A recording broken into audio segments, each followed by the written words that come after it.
pagsusundo is towards the People's Republic of China. Ang pagbibihis ng unggoy ng bagong Tagalog at mayroong native hat na meron tayo at pagpapakita na yung unggoy magaling kumanta ng karaoke. Magaling man tayo talagang kumanta. Oo, hindi man tayo tatawagin unggoy, maayos man sa ano, gusto mo zebra? Sabihin mo lang, kung ginawa nilang zebra yun, magagalit ka pa rin sigurado. Kasi galing sa China yun eh. Kung ginawa ng China na hindi unggoy yun, ginawa niyang buhaya. Dahil mga magnanakaw tayo rito sa Pilipinas. Oh, happy ka ba? Happy ka na ba nun? O, halimbawa, wag na lang, gawin niyang rabbit. Oh, may meron ka pa rin masasabi, whatever video ang gawin ng China, oh, magagalit ka pa rin. Kasi nga anti-China ka talaga.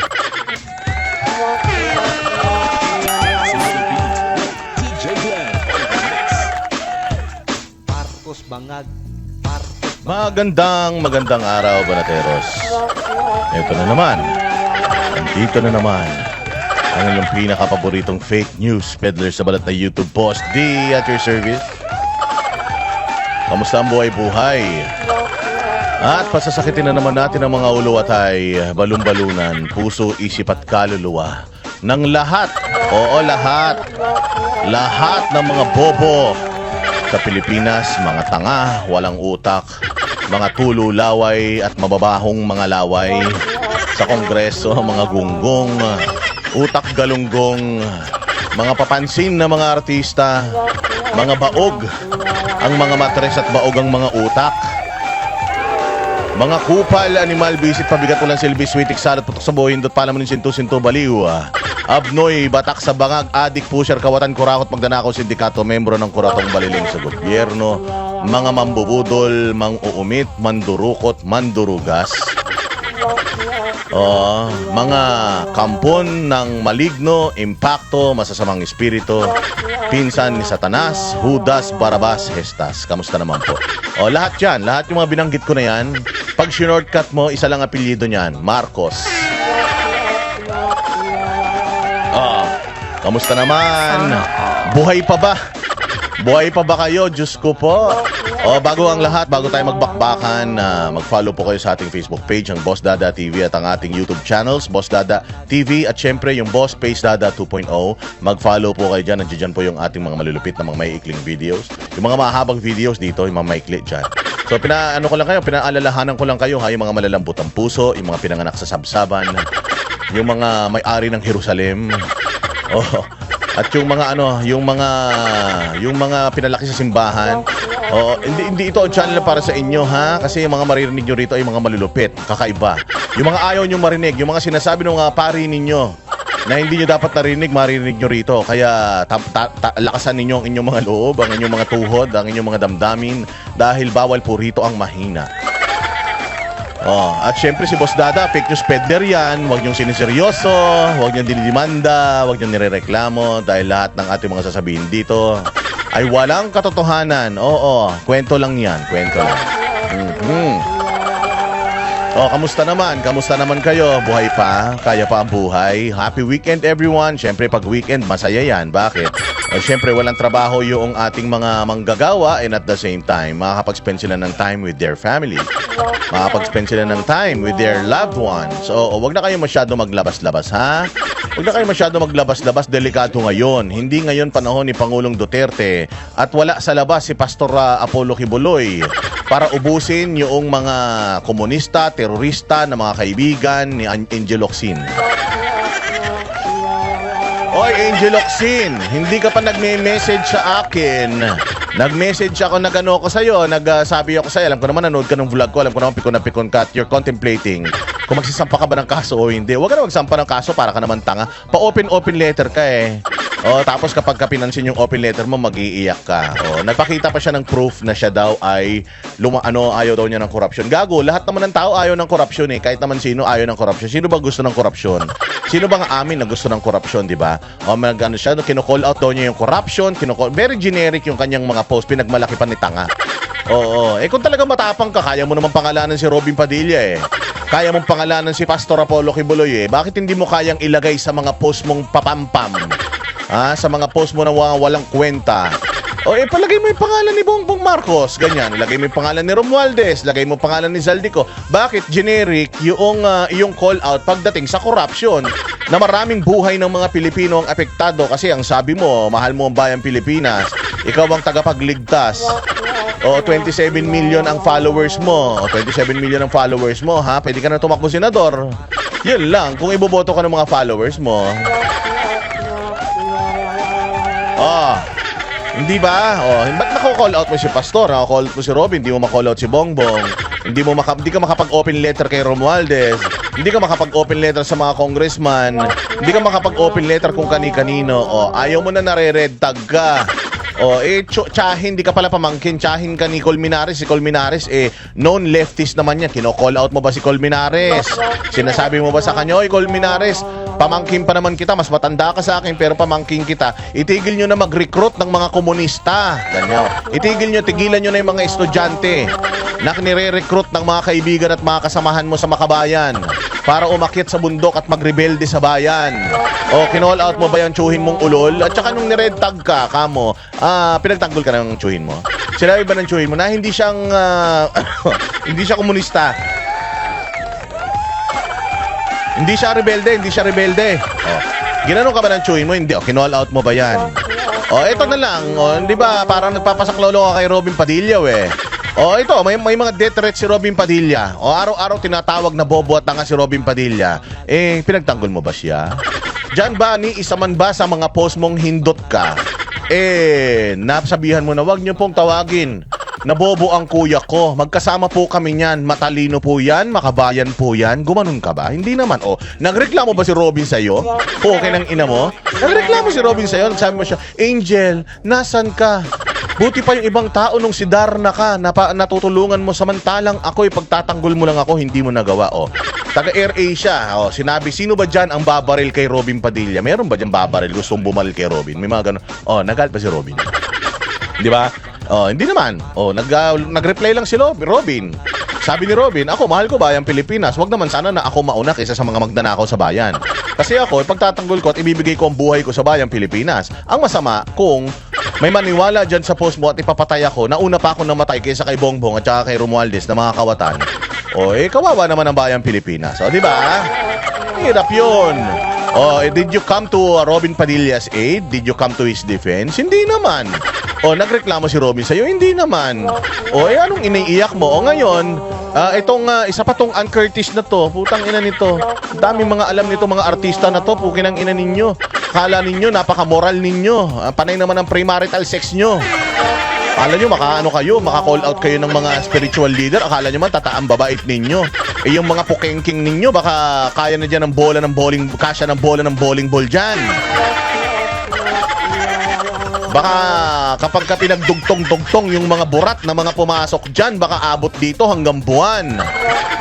Baka asta kayo kala ninyo ang lilinis ninyo. Buti sana kung nandoon kayo sa industriya na maka-Diyos. Wala naman kayo sa industriya na maka-Diyos Itatawag-tawagin nyo, i-call out ninyo yung mga spiritual leaders na tumutulong para magsagip ng kaluluwa ng mga naliligaw na landas. Kaya nga hinahamon ko kayong dalawa. Ann Curtis, isama mo na buong angkan mo kung sinong gusto mo isama.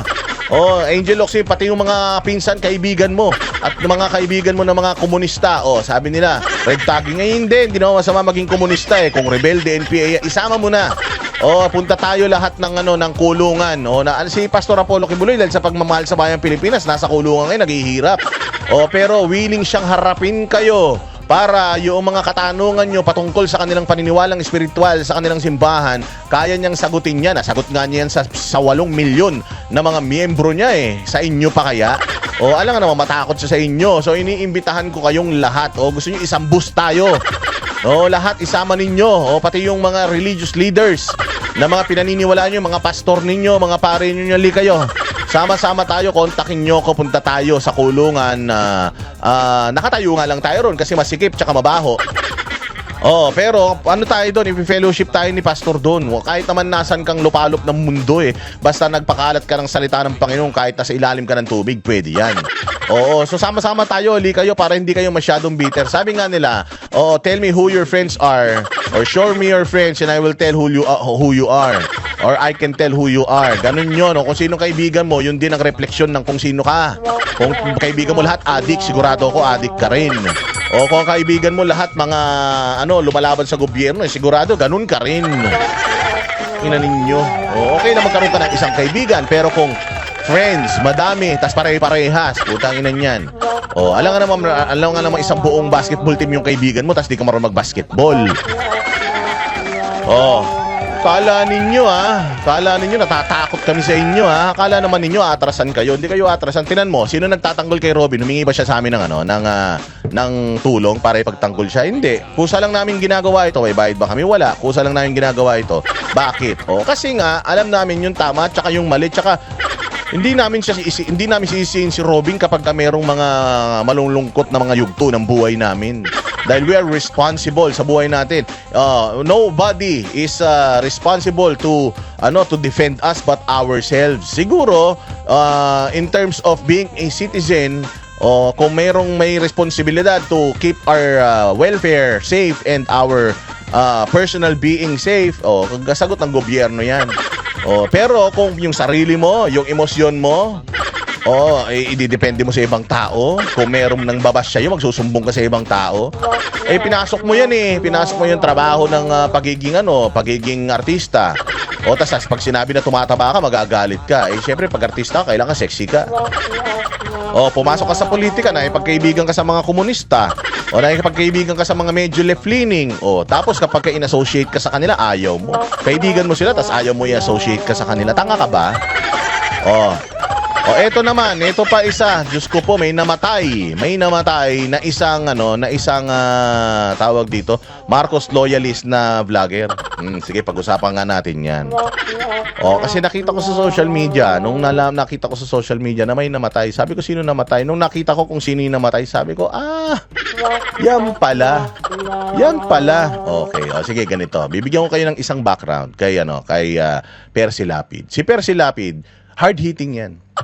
Si Percy Lapid, grabe, matalino man yan, magaling man yan. Talagang, pag pag bumanat yan, may yung kanyang mga topic, yung kanyang mga discussions, maayos yan. Sumalangit nawa ang kaluluwa niya. Ewan ko sa langit mapupunta yun. Pero ang dami rin taong siniraan mo. Bago mamatay yung mantakin mo, broadcaster na yun. Mula bata pa siya. Hindi naman mula sanggol, ha. Mula nung siya ay pumasok ng mula nung siya ay palagay ko mga nasa mga 20 anyos, 25 anyos, nasa industriya na siya ng pagbo-broadcast. So naging hard-hitting siya. Kilala talaga siya na bumabanat sa mga politiko. Pero hindi lang politiko binabanatan niya. Tsaka yung manner ng pagbanat niya sa politiko, sagad. Pati anak kasama. Pati anak damay. Kaya mga tatandaan ko, binanatan din yan si Rodrigo Duterte. Matindi yan bumanat kay Bongbong Marcos.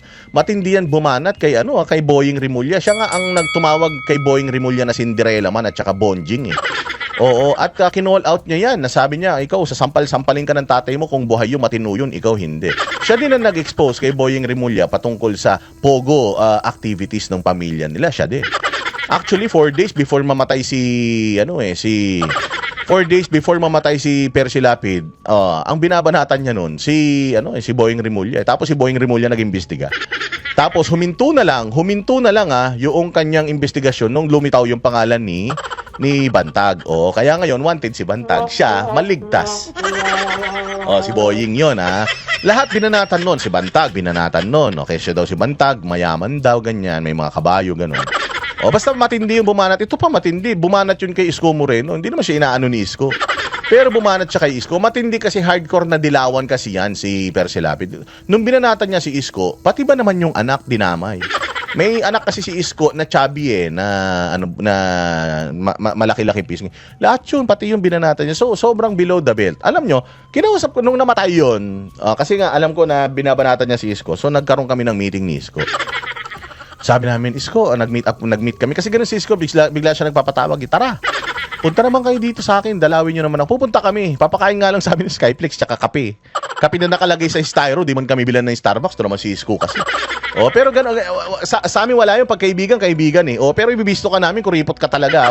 Wala kaming nakuha dyan kay Isko kahit sang kusing. Gusto ko lang malaman ninyo, kaibigan namin yan. At tinatrato niya kaming kaibigan. Kasi kapag binayaran ka na, hindi na kayo magkaibigan, magka-transaction na kayo. Gano'n kasi kami mga banateros na kapag tinawag ka namin kaibigan, may pera o wala, magkaibigan tayo. Mas maganda nga yung walang pera. Yung kwentuhan lang. So pupunta kami doon, kwentuhan, ganyan. Skyflakes. Skyflakes talaga, literal. Hindi man lang croissant ng French baker. Wala talaga, as in Skyflakes. Maswerte kapag may mani. Pogi-pogi pa naman. Tapos yung styro cup na kape, ganun. Hindi man lang Starbucks, Coffee Bean o kung ano man. Pasensya na, Yormi kaibigan ka namin pero yun naman talaga pinapakain mo sa amin eh. Nakaranas na ba ako kay Isko na pakain ako ng masarap? Hindi pa. Hindi pa talaga eh. Hindi pa. Kasi madalas naman sa politika naman kami nagka-connect dahil kinampanya namin yan nung nakaraang eleksyon noong 2022. At sumasama-sama lang naman ako. Kasi siya, yun yung politika ko, yun yung gusto ko eh. So kahit ayos sa gusto niya, pagka kung saan siya merong mga rally, nandun ako. Nagsisimula pa lang ako nung mag-vlog eh. So ayos sa gusto niya. Pero in-acknowledge naman niya. Sabi niya, Boss Dada, I appreciate what you're doing. So hindi ko naman yun ginawa para magpapansin sa kanya. Ginawa ko lang yun kasi gusto ko siyang tulungan. Kahit di naman siya humingi ng tulong sa akin, di naman kami magkakilala. Pero nagkakilala na lang kami nung nakita niya yung dedication ko sa pagko-content tungkol sa kanya. So binayaran ba ako ni Isko kahit sang kusing wala. Kaya niya ako na mababayad ng pamasahe ko. May trabaho pa ako noon eh. Kaya pumupunta ako tuwing meron siyang mga rally tuwing weekend lang. Kasi Monday to Friday, meron akong trabaho niya. Okay? So, ayun na nga. So, natanong ko siya tungkol kay Percy Lapid. Kasi nga, matindi talaga yung mga banat sa kanya ni Percy Lapid. Sabi ko, Yorme, si Percy Lapid namatay, no? Sa tingin mo, sinong pumatay doon? Tinanong ko siya. Alam mo, sagot niya sa akin. Alam mo, Boss Dada, nung ina-atake niya ako, kasi tinanong ko siya, buti, Yorme, nung binabanatan kanya, sobrang below the belt. Kasi nagpunta si Isko sa Paris, tapos, finake news niya si Isko eh. Nakipag-away daw si Isko doon. So, tinanong ko si Isko, Yorme, anong issue ba talaga dun sa Paris? Sabi niya, pinagtitripan yung anak ko. Siyempre, tatay ako, papalag ako, anak ko yun eh. Binabangga-bangga yung anak ko. Yung pala, modus pala yun nung mga egoy sa Paris. Tapos, pagka pumalag ka, papalibutan ka, tas dudukutan ka. Napansin ko tas may mga Pilipino na lumapit sa amin, tumulong din sa amin. Pero pumalag talaga ako, batang tondo ako Kahit nasan ako, dala-dala ko yung pagiging batang tondo ko. Tsaka anak ko yan eh. Sabi ko, kasi sabi niya ganito, ganyan eh. Nagyabang ka daw eh, na mayor ka. Sabi niya, hindi naman ako kilala doon, hindi naman ako mayor doon. But anyways, to cut the story short, bakit hindi ka nagdemanda kay Percy Lapid? Sobrang tindi ng mga banat niya sa'yo. Parang borderline illegal na. Alam mo, sabi niya, alam mo, yung mga ganyang tao, Boss Dada, naniniwala ako na yung mga ganyang tao, eventually, meron kang ma-encounter or meron kang mababanatan. Kasi kung ako, pinipake news mo ako, meron kang mababanatan na mga tao na willing gumawa ng masama para lang alagaan yung kanilang reputasyon or para lang maipagtanggol nila yung kanilang mga sarili from your attack. It just so happened na hindi ako yun. Kasi hindi ako balat sibuyas. Sanay ako. Kayo nga, binabanatan nyo ako dati. Grabe nga kung gulpihin nyo ako dati. Noong nagkaroon kami ng conflict ni Pangulong Duterte, grabe nga kung awayin nyo ako dati. Pero, sabi niya, ano ako? Sports ako. Alam ko naman na politika lang yan. So, sabi ko, eventually, may makakatapat din ito. Meron akong isang narinig, sabi niya. Meron akong isang narinig na binanggit niya ang pangalan na konektado sa Pogo. At alam ko na itong tao na ito, uubusin ang lahi mo. Makakahanap ka ng katapat mo. Sa dami ng mga binabalahura mo, makakahanap ka ng katapat mo. Kasi ang binabalahura niya kung sino-sino. Tayo, sino ba mga binabalahura natin? Yung talagang mga balahura. Kasi siya, pati pribadong tao, binabalahura niya na eh. Tayo, ang binabalahura natin, yung mga magnanakaw lang sa Pilipinas, ilan-ilan lang yan. Mga congressman, mga nasa Malacanang, si Martin Romualdez, yan lang ang mga binabanat-banatan natin, tsaka mga dilawang ulol. If in the case, or in the event na something will happen to us, konti lang yung konti lang yung iimbestigahan mo. Sila lang ang gagawa ng masama. Pero hindi kami bumabanat ng mga local level, Pogo level, mga Chinese mafia level. Hindi kami babanat ng ganun. Kasi, let us, pinababayaan na namin yung sa otoridad. Etong mga malalaking tao, lalong-lalo na yung mga nationals, itong mga congressman na gumagawa, nagbabalangkas ng mga batas natin, mga senador, Itong mga pinapasweldo natin ng mga taga DPWH at kung saan-saan pang mga departamento, yan ang binabantayan natin at corruption at mga maling ginagawa ng mga yan. Kasi pag inatake natin yan, ginagawa natin to para sa bayan. O ngayon, bumalik tayo, namatay. Yun ang sabi niya. Yan, nakahanap siya ng katapat. Alam ko talaga na eventually, makakahanap ka ng katapat dahil sa ginagawa mo. Kasi yung ginagawa nga niyang pambababoy, hindi na normal, pati mga nanay, tatay, anak, apo kasama. Oo, hindi ba? So below the belt na masyado. So ngayon, may namatay na isang vlogger. Grabe ka below the belt bumanat ito. Oo, grabe. So, ito papakita ko lang sa inyo. Pakita lang ko sa inyo ng mga videos. So, ito, una, pasok. Turo po kay Robin. Robin, huwag ka naman ganun. Marunong na yan ang acting sa digong ba? Ang pangit ba naman ang turo mo? Kulaps lang. Wala bang mas malala dyan? To the point na itong si digong nag-aagaw buhay. Di ba? Ganyan mag-content yan, yung binaril na babae. Mayroong isang binaril na babae, ito yun. Binaril sa ulo. Pinagtatawanan ba natin? Medyo. Bakit mo hindi pagtatawanan? Kasi ganito. Ganito, putulin ko lang tong video na to ha. Nung nakita ko yun, nalungkot ako eh. Nalungkot din ako, sabi ko, kasi siyempre kasama natin sa industriya. Although, ang ginagawa nito, hindi na vlogging. Ang ginagawa nito, trolling na eh. Hindi naman siya nagko-content eh, ng matino. Lahat naman ng content niya, fake news eh. Lahat naman, puro pambababoy lang, minumura. Kasi minumura lang niya paulit-ulit si Inday, si Baste, si Pulong, si Pangulong Duterte. Wala na siyang ibang minumura. Yun lang. Tsaka, sila Robin. Basta anyone connected to the Dutertes, mumura-murahin. As in, mumurahin lang ng walang dahilan. As in, walang dahilan, walang topic. Basta, mumurahin lang nila. Putangin na mo, Inday Sara. Putangin na mo, Pangulong Duterte. Putangin, tatay nyo karton. Ganun lang sila. As in, ganun lang sila. So, syempre tayo, nalungkot tayo noong pinadala si Pangulong Duterte sa ibang bansa at ikinulong. Nalungkot tayo. Pinagtatawanan nila yung lungkot natin. Pinagtatawanan nila yung lungkot natin. Nagalit ba tayo sa kanila? Tangina ninyo. Mga wala kayong puso. Hindi ba? Hindi tayo nagalit. Bagkos, pinakita natin sa kanila, mga ulul.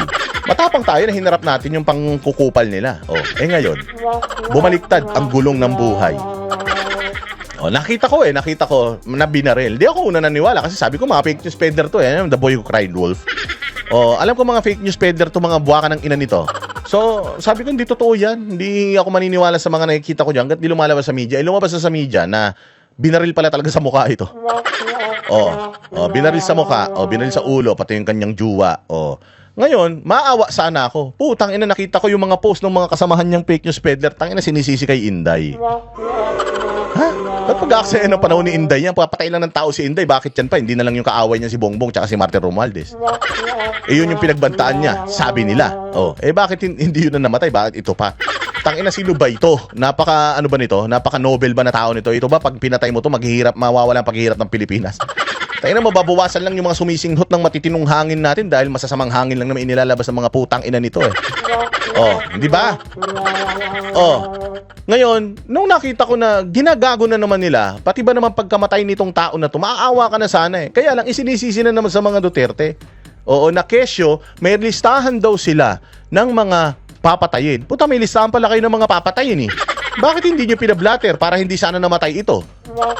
So gumagawa na naman yung mga vlogger nila ng sitwasyon, gumagawa na naman sila ng mga pag-uusapan para maisisi kay kay Inday Sara. Ngayon, pwede na naman ito na magamit sa impeachment na, kita mo?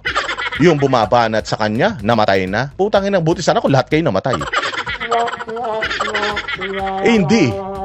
Isa lang naman, dadalawa lang naman. One life is too many, sabi nga nila. But then again, yung klase ng buhay na namatay, putsang inan yan, ganito ang ginagawa sa kanya nung siya'y buhay pa ha. Ganito yung ginagawa niya. Mambalahura sa mga Duterte. Sinasabi niya, gusto daw niya mag-agaw buhay si Duterte. Ano nangyari sa'yo ngayon? Wala nang buhay. Nga. Nga. Tuloy pa natin sinasabi niya rito. Dapat ganun yung nag-aagaw buhay. Diba? Huwag naman yung acting na nahimatay lang. Dapat yung nag-aagaw buhay. Diba? Pangit pa ugali. Maawa ka dyan. Maawa ka sa ganyan tao. Hindi ba? Tanongin yung sarili nyo. Baka sabihin nyo, ito naman grabe naman to si Boss Dada, patay na kinontent pa. Putang ina, sabi ko nga sa inyo, sa impyerno din naman mapupunta yan pagdating sa impyerno. Putang ina, susunog-sunugin araw-araw yung miyat-maya. Oo, susunog-sunugin niya yung mukha niyan, papasupasuin ng bagay yan. Gano'n ang mangyayari dyan. So, dapat ba natin pinag-uusap? Para magsilbing aral sa mga putang ng mga kasamahan nito na ganitong mga ugali. Na hindi na kayo nagko-content. Okay man lang na ipagtanggol nila si Bongbong. Okay man lang yun Si Bongbong ang pinakamagaling sa buong mundo. Napagawa ni Bongbong Marcos ito. Sa sobrang galing niya, pwede na siya magtayo ng sarili niyang planeta. May sarili siyang mundo. Sa sobrang galing niya, may sarili siyang mundo. Di ba? Okay man lang yun. Maglabanan tayo ng ganyan. Si Pangulong Duterte, nung siya'y mayor, siya'y ganito, ganyan. Yung si Inday Sara, ganito, ganyan. Pero yung putsang ina, gusto mo mamatay yung tao dahil sa walang kadahilanan. Basta gusto mo lang mamatay siya. Putya, tama ba yun? Tapos ngayon, kapag namatay ka, binalik-balikan nito. Kasi sabi ko kasi marami mga tao pag namatay, narinig ko lagi yan. Bumabait lang ang tao pag namatay. Paano? Pag alam mo, mabait yan. Mabait yan lahat ng namatay, ganun yung marinig mong mga kwento ng mga nasa lamay. Bait pa naman yan, sayang. Pero wag ka. Putya na, nung buhay pa yan, putya, hindi siya nababaitan doon. Nung namatay na lang, yung awa niya, naging mabait na yung tao. Pero ito, hindi. Walang bait ito. Parang nasiraan ng bait itong babae na to, diretso. Masyadong intense. Gagawa lang rin naman kayo ng exaggerated na balita. Dapat yung ginalingan nyo na. Hindi kami nasasatisfied ba? Hindi raw sila nasasatisfied. Gusto nila agaw buhay si Pangulo.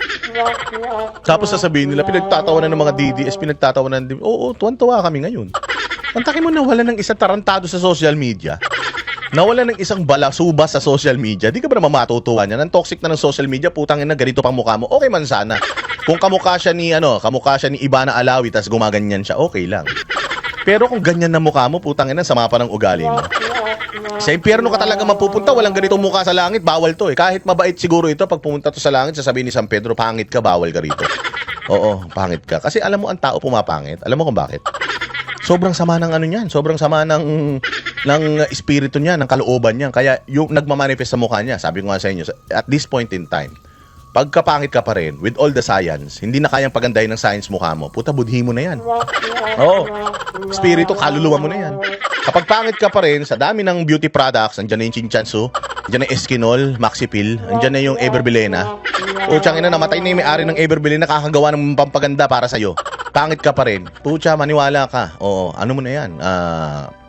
Budhi mo na yan. Kaluluwa mo na yung pangit. Kaya nagmamanifest sa mukha mo. Ito, itsura pa lang nito. Putyang ina yan.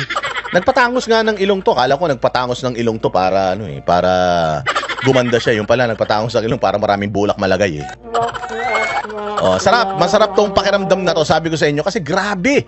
Ilang taon na ginaganito nila si Pangulo. At saka sagad sagad. Sabi ko nga sa inyo, si Bongbong, namumura ko yan dahil sa katangahan niya.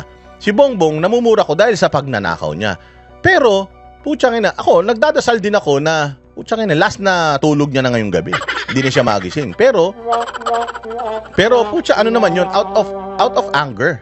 Dahil nga sa mga pagbibilital niya sa problema ng mga Pilipino. Pero ito, iba Iba di mo alam kung saan nanggagaling yung galit hindi mo alam kung saan nanggagaling yung galit. Diretso. Huwag naman ganyan, Robin. Artista ka, pero hindi ka marunong magturo ba? Sino ba yung nag-insist dyan? Diba? Over naman! A few moments later. Ayun. Aray, a few moments later, putang ina niyan, siya ang nawalan ng buhay.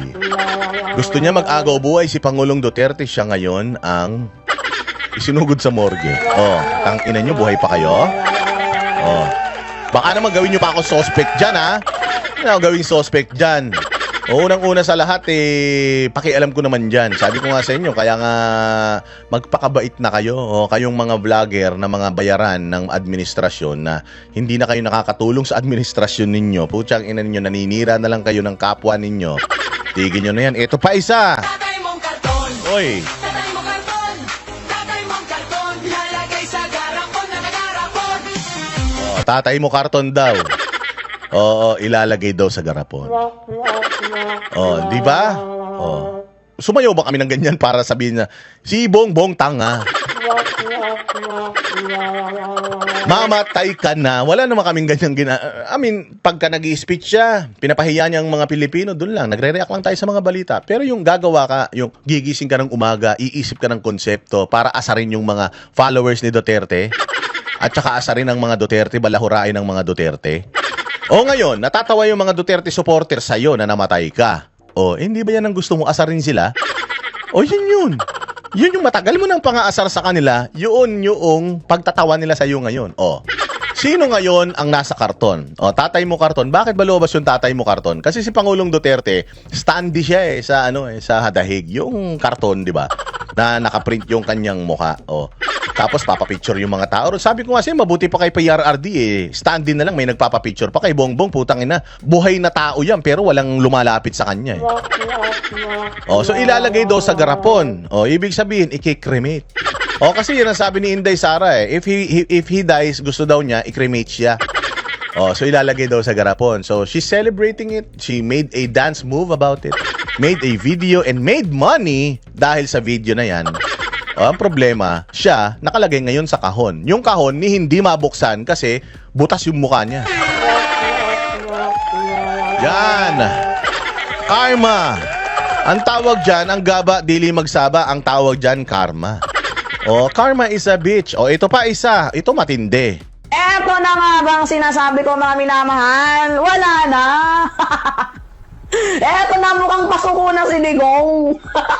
Umaatras na sa laban na kanyang sinemonya. Mo talaga sa Duterte. Ano naman itong kumakalat na balita? Lahat na lang kinarir mo. Sang ina ba naman mga minamahal? Imagine nai-issue ka na sa pagnanakaw. Kaya nga nai-impeach. Nai-issue ka pa sa panggagancho, pagtatravel, Pag nanakaw na, panggagancho pa. Tangina, pangit na tanga pa gamit ang pondo ng bayan. Meron ka bang tinatawag na tokhang-tokhang? Ngayon, ano tong Tokang.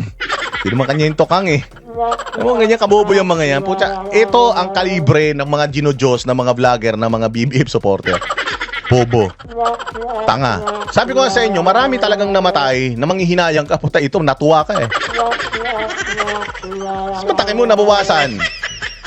Oo, yung hangin man natin, limitado yan. Sinisinghot yan ng mga matitinong tao. Ang taki mo ganito kabobo, sinisinghot yung parehas na hangin na sinisinghot natin, sayang. Sayang. Oh, kaya yan, hindi na pinahinga. kumakalat na issue? Kaya ka pala pumupunta sa ibang bansa kasi nagpalaglag ka ng bata? Oh, nagpalaglag ng bata. Imagine mo, ganyang ang kalibre, ang quality ng mga vlogger ni Bongbong.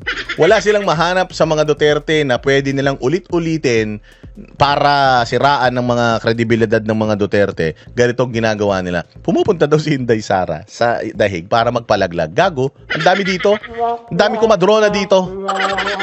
Bakit pupunta ka pa sa dahig? Ang mahal-mahal ng pamasahe doon para magpalaglag. Ang nakakatawa pa nito, araw-araw nakikita mo si Inday Sara doon sa Hig. Kung isang linggo siya doon, isang linggo siyang nagpapa-interview. Asan doon yung magpapalaglag si Inday? Tangina to mga to, palibasa hindi pa nakalabas ng mga bansa itong mga to hindi, nakapunta na pala ng China itong mga pangit na to. Pero hindi pa to nakakapunta ng mga bansa na may mga malulupit na mga visa o yung may mga powerful na mga visa. Hindi pa nakakapunta itong mga to, kaya putay na hindi nila alam kung ano yung mga pinagsasabi nila ano pa? Uy, ang tanong ko, sino yung kabembangan mo kung totoo man tong putang inang balitang kumakalat na to? O, diba? Yun ang ano nila kung totoo man to. Sinisiraan mo yung tao, tapos kung totoo man to. Di mo pala alam kung totoo tapos kino-content. Tanga ka pala talaga dapat lang pala talaga mamatay ito ganito pala ang quality ng sabi ko sa inyo, hindi ko pinapanood tong mga to Nagkaroon lang ako ng interest panoorin itong mga ulol na ito nung lumalabas na sa social media yung kanilang mga yung kanilang mga pinaggagawa Kaya ganito pala tong tao na to. Lagi daw tayong kino-content nito. Lagi daw tayong kinukutsa nito si Banat Bay, yung Banatero, si Pastor Kibuloy, grabe kung babuyin daw nito. Iglesia ni Cristo, grabe kung pagmumurahin nito. Ayan. Ano nangyari? Ang problema niyan, yung pari mo, baka ni isang pare, walang pumunta sa'yo kung katoliko ka. Ang problema niyan, putang ina, doon sa impyerno, nandoon pa yung ibang mga pari nyo, doon ka na mangumpisal. Mainit ba dyan? Mainit sa baba? Hindi, sabi nila 40 days bago siya pumunta doon sa kung saan siya dapat pumunta o samantalahin mo na, umikot-ikot ka na, mag-mega mall ka na. Pumunta ka na kung saan-saan. Kasi pagka hinigop ka na ng impyerno, puta, wala nang labasan yun. Habang panahon. O, sabi ko, dito sa mundong ibabaw, 70 years lang ang buhay mo. 70 taon. Pag lumagpas ka doon, ano na yan? Bonus na yan. O, palakpakan na yan kada araw na gumigising ka. Bonus na yan. Kung umabot ka 80, hay, salamat. Kung umabot ka 90, ang galing. Kung umabot ka 100, may pera ka pa. Oo, so 30 years na yung bonus na ibinigay sa'yo. Jackpot ka na.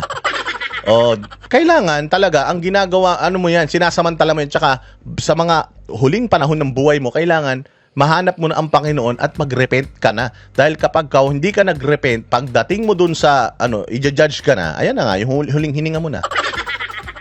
At hindi nila nakita na nag-repent, kaya hindi mo pwedeng pikein yun. Hindi ka pwedeng pumunta ng recto para kumuha ka ng clearance o ng certificate, ng peking certificate na nag-repent ka. Hindi Kailangan, bago ka mamatay, kailangan nag-repent ka na para at least kahit na papaano, yung kaluluwa mo may salba na.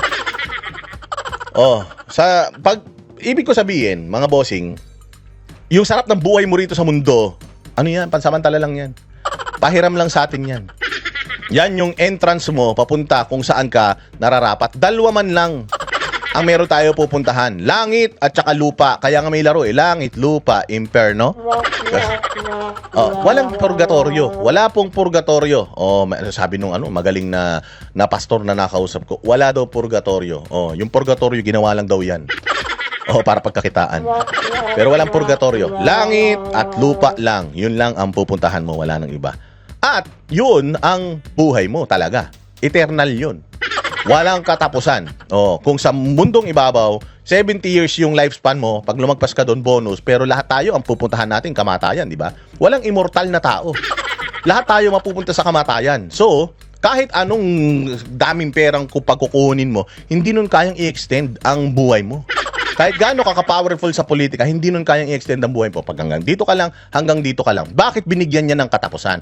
Kasi binigyan ka ng mahabang panahon para ayusin mo yung sarili mo. Para maging karapat-dapat ka sa kaharian ng Panginoon. Pastor Dada. Binigyan ka ng mahabang panahon, 70 years to correct or at least man lang maging katanggap-tanggap ka. Meron kang ganong kahabang panahon.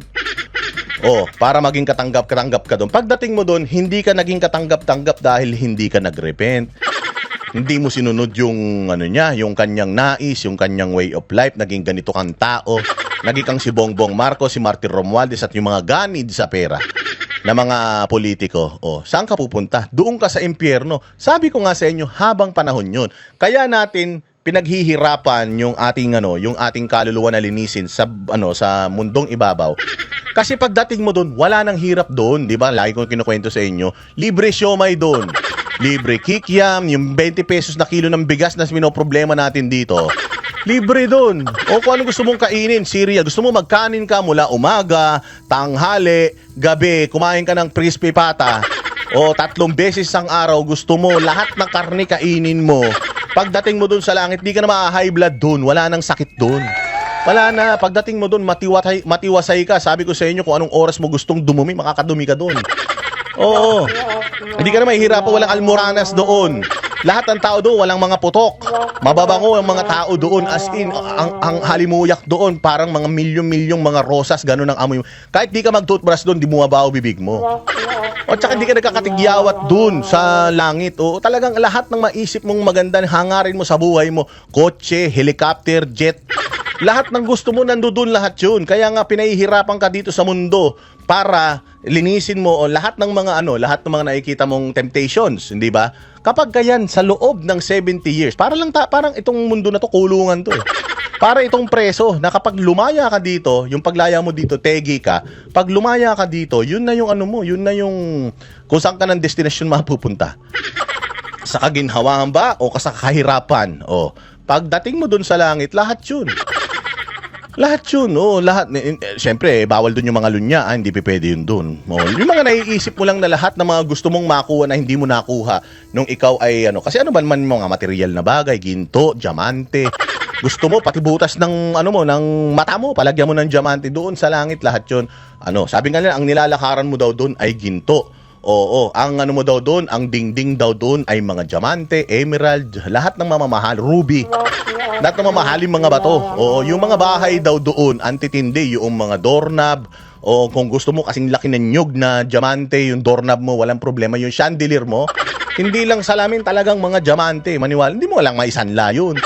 O kasi wala namang pawn shop doon. O, yaman mo na yun eh. Yun yung yaman na ininvest mo sa iyong paglilinis, sa iyong pagkatao dito. Pagdating mo doon, aanihin mo lahat yun. Eto na yung kabaliktaran.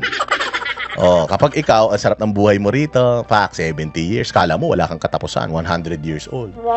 Akala mo hindi ka mamamatay para kang si Enrile, di ba? Uy, immortal ako, puta panahon pa ng mga dinosaur, nandiyan na ako hanggang ngayon, hindi ako mamatay-matay. Yung pala, binibigyan ka lang ng pagkakataon, binigyan ka pa ng mahabang buhay para i-correct mo yung mga pagkakamali mo, hindi mo ginawa. O, ayun ngayon, patay, ayaman mo. O, tapos biglang sabi ng hanggang bukas ka na lang. Ha? Magbabayad ako kahit ilang bilyon, handay kong pera, Kailangan gastusin ko yan, hindi na, hanggang bukas ka na nga lang. Hindi mo kaya ubusin niya sa isang araw. Ang ganun ba? Paano gagawin ko dyan? Ayun na nga, hanggang bukas ka na lang. O, sa pagkamatay mo, pagdating mo, naharap ka kay Lucifer. Wala kang damit. Putsang ina, lahat ng mga mamahalin mong damit, Gucci, Prada, o mga Louis Vuitton na mga damit mo, yung mga damit mong matitindi. Yung mga relos mo, wala nang oras dito. Sabi, tanggalin mo na yan. Yung mga Jacob & Co mo, yung mga Richard Mille mo, alisin mo na yan. Hindi mo yan madadala sa impyerno. Oo, dito, walang oras. Laging madilim dito, laging gabi. Oo, kasi doon sa langit, laging umaga ron. Dito, laging gabi. Ang nagpapaliwanag lang dito sa lugar natin, yung apoy. So dito kali-kali ka, mainit. Nasa entrance ka pa lang, pinapawisan ka na. Huwag kang mag-alala, yung init na yan, walang humpay yan. At hindi ka nasasanay. Pag swimming ka na, itutulak ka na ngayon doon sa kumukulong asupre. Aray, ang sakit! Hindi ka nasasanay. Araw-araw sa tuwing lulusong ka doon, masakit. At hindi lang yan 70 years. Hindi lang yan 100 years. Eternal yan. Buong panahon yan. Walang katapusan. Forever. Kung dito sa mundong ibabaw, walang forever. Sa mundong ilalim, meron. Forever, ganun ang buhay mo ron. Patay ka ngayon, Mima. Doon ka sa impyerno pupunta. Patay ka. Kahit anong tapang mo doon, kahit anong pang fake news mo doon, kahit i-fake news mo si Lucifer, wala siyang pake. Kahit anong chismis ang ikalat mo doon tungkol sa kanya, wala siyang pakialam. Putay na araw-araw ka mag-swimming doon sa apoy. Dahil dyan sa mga ganyang pinaggagawa ninyo, kaya mag-repent kayo, kayong mga kasamahan nito, mag-repent kayo. Kung namatay itong tao na ito dahil sa kung anumang dahilan kay away, kasi binubugbog pala to ng ex niya Sinampahan niya na pala ng kaso yung ex niya. So kung sinasaktan siya ng ex at hinahunting siya ng ex niya, pwedeng yung ex niya nagpapatay sa kanya, pwede. O kaya, pwede nga rin yung asawa niya. O kaya, pwedeng kamag-anak niya. I mean, maraming anggulo. Hindi pa naman natin alam, iniimbestigahan pa lang. Ang problema, isinisi nyo na kagad sa mga Duterte O tangina, ano naman paki ni Inday dyan? Sabi ko nga sa inyo, araw-araw binabanatan si Inday nito. Ako, si Banat Bayat, kung sino pa sa Banateros, binabanatan din ito. Pinanood namin to, hindi. Paki namin dyan. Binabanatan ka na nga, panunuorin mo pa. Di ba? Binabanatan ka, di wag mong pakinggan, hindi ka masasaktan kasi hindi mo alam kung ano yung mga pinagsasabi niya sa'yo. Kung may tao na magsabi sa akin, oy, sabi ni Mima ganito ka, pake ko. Kung bad trip ka sa sinabi niya, bahala ka sa buhay mo. Wag mo na iparating sa akin niya kasi hindi ako interesado. Interesado lang ako sa mga bagay na may matutulong sa buhay ko. Pero yung mga paninira ng mga putang ina mga vlogger na yan sa akin, wala akong pake. Hindi naman ako ang main character dito. Hindi ako problema ng bayang Pilipinas. Ang problema ng bayang Pilipinas, si Bongbong Marcos So focus ako dun. Hindi ba? Focus ako dun. Hindi na ako kung saan pupunta. Nakita mo ako na bumabanat sa mga vlogger. Ngayon lang man ako nag-content ng mga vlogger. Bihirang-bihira yan. Bihirang-bihira, pinagbibigyan ko lang kayo. Pero itong aling na to, nakikita mo, pare-parehas sila ng pati media, anti-Duterte vlogger. Media to anti-Duterte vlogger. Shot dead. Na parang, kasalanan naman ng mga Duterte yan. Kaya we need to fight back. Kasi kung namatay ito at nanahimik sila, pinabayaan nila yung investigasyon, baka rest in peace yung post natin. Pero hindi Hanggang sa kamatayan nito, ginagamit nyo pa yung pagkamatay niya para siraan ng mga Duterte. Putang ina nyo, hindi kami papayag. Papalag kami dyan. Bakit kami tuwan-tuwa? Kasi gago kayo Hindi naman kami natuwa na namatayan. Natuwa kami, pinagtatawanan namin yung kamatayan niya dahil putang ina, ginagamit nyo, pinagkakapirahan nyo pa, isisisi nyo pa. Sa mga Duterte, tas may mga vlog pa sila na, dalawa na yung namatay. Dalawa na pala, hindi nga namin alam, dalawa na Kasi wala kaming pakialam eh. Ang dami namamatay sa Pilipinas eh. Oh, wala kaming kaalam-alam. So gusto niyo maapektuhan kami diyan. Eh, totoo nga naman yung sinasabi, di ba? Na katawan mo, pipiliin mo kung ano yung gusto mo. Pero ito yung napakagagong ginawa mo. Ginawa mo yan, oo. Sinapan ninyo yung mga gabi ng lagim. Tapos nung may nabuo na, anong kasalanan ng sanggol para iba... Yan na, di ba? Paniwala. Ang dami naniwala sa kanya diyan. Ganyan ang mga satanas. Sabi ko nga sa inyo, gagamitin ng satanas ang lahat para makapanlinlang lang. So ito, ginamit to ni satanas para magalit kayo sa mga Duterte. Mantakin mo, meron daw siyang kabimbangan na nabuo tapos pina-abort. Saan galing? Saan galing yun? Wala lang, naisip niya lang. Wala lang siya maisip na content nung araw na yun. Gusto ko siraan si Inday. Ang hirap naman kasi pikunin ni Inday. Mantakin mo, araw-araw ginaganyan si Inday, hindi siya pinapansin. Lalalaan niya ng lalalaan yung kwento niya. Baka sakaling pansinin siya. Eh, iba nakapansin sa kanya eh. Sino? Si Kamatayan. Tangina, sumusobra na to ah. Kapag pinabayaan ko pa mabuhay ng 1 taon to, baka ito na maghari sa impyerno ah. Kunin na natin to. Gawin na nating alipin. Kulang ng mga mukhang katulong dun sa impyerno. Kunin na natin to. Oh. Takain mo ganyan yung mga istorya niya. Oh, gusto niyo maawa dyan? Maawa ka ba dyan? abort mo. Tingnan niyo naman yun, oh. Kung totoo man, kung totoo. Kaya ka mayat mayat pumupunta ng ibang bansa kasi nagpalaglag ka. Ito, gusto namin itong malaman. Totoo ba itong kumakalat na balitang to? Kasi ayaw manira. Hindi ka naman sumasagot sa... Ayaw daw niya manira. Ayaw daw niya manira. Hindi ka naman sumasagot. Ano sabi niya? Hindi ka naman sumasagot. Impeachment. Oh, hindi ka naman daw sumasagot sa impeachment. Kaya ayaw daw niya manira. Tanginin niya. Anong ginagawa mo na to? Binibuild up mo siya. That's how stupid etong mga vlogger ni Bongbong Marcos. And if you watch them, this is the quality of information you're going to get from them. Napatawag tong mga to ng NBI? Hindi. Itong mga pinagsasabi nila na ito, pinaimbestigahan ba ng NBI ito? Hindi. Why? Bakit ang pinapatawag sa NBI, kami? Sa Congress, bakit ang pinapatawag kami? Tingnan nyo, ginanyan ba namin si Bongbong? Ever? At least ako hindi Yung, di ba, ang dami lumabas na mga videos na si Bongbong daw ganito, bakla, tsumutsupa, ganyan. Napapatira sa puwet. Di ba may mga ganong mga video? Hindi ko sinakyan yun kasi ayoko nung gano'n. Ayoko nung gano'n. Pag wala akong ebidensya, hindi ako mag-aano. Ngayon, may mga videos na lobas, yung pasinghot-singhot, di ko rin tinatch yun Kasi nga, miski ako, hindi ako convinced na legit yun Pero hindi naman ako expert. I'm not saying it's not legit. I'm also not saying it's legit. Pero ayaw kong gamitin yung ang daming content Matalino ako. Alam ko matalino ako. Ang dami kong pwedeng pag-usapan. Tinan mo, ilang minuto na tayo, mag-1 oras na tayo.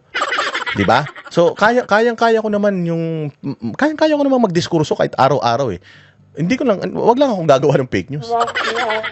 Fake news peddler ako, pero ayaw kong gumawa ng fake news. Yung ako ang gagawa ng fake news. Ibabalita ko yung fake news.